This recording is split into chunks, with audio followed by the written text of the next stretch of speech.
Uncertainty at Manchester United looks like it's going to rumble on a bit longer after yet another development in the battle to buy the club. Sheikh Jassim bin Hamad Al Thani has made a fourth bid, this one close to £5 billion. It's more than 2 weeks since the deadline for the third and final round of offers. Sheikh Jassim's rival to buy the club is Sir Jim Ratcliffe, who's only bidding for a majority share, but does value United at a higher price. And neither offer, though, meets the Glazer family's asking price of £6 billion. It just shows you the determination of Sheikh Jassim's Qatari bid. Towards the end of last week, we started seeing reports appearing that Sir Jim Ratcliffe had offered more and that he was the favourite to buy Manchester United. And the ball seemed to be very firmly in Sheikh Jassim's court. He had to decide what he wanted to do.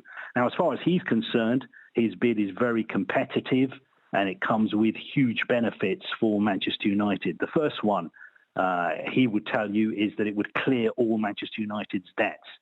United at the moment owe almost £1 billion. Sheikh Jassim has put funds in place for an additional fund, and the money in that fund would be used to redevelop Old Trafford, redevelop the training ground, to invest in the community and infrastructure around Old Trafford as well. And also significantly, he wants to own 100%. That is a big difference to what Sir Jim Ratcliffe is proposing. Well, this is the latest development then in a now protracted process to buy the football club. The Glazers first announced they were open to investment, including a sale, last November, but it's now 3 months since the first bids were submitted by Sheikh Jassim and Sir Jim Ratcliffe, while it's 2 months since the groups then were at Old Trafford to meet with the Rain Group, who are managing the sale. But will any of this actually convince the Glazers to sell?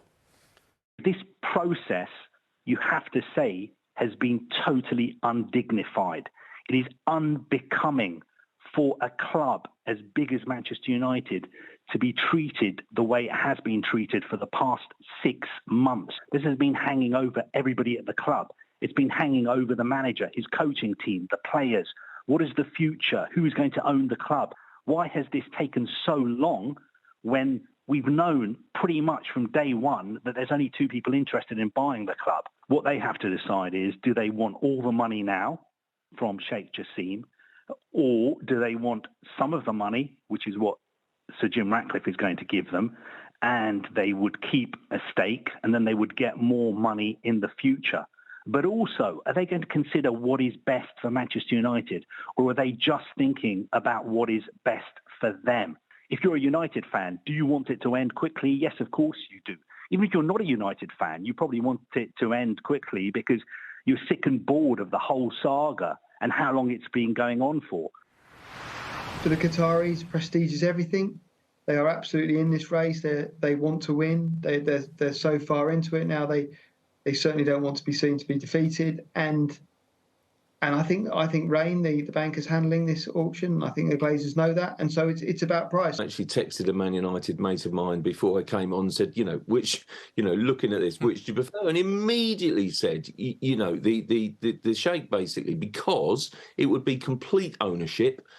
I think Man United fans are completely sick and tired of the Glazer family, do not want that ownership and part ownership anymore. And yet Jim Ratcliffe, I think, seems to be getting a very generous press, frankly, even though he's coming in as part owner, potentially. It just defies belief for me.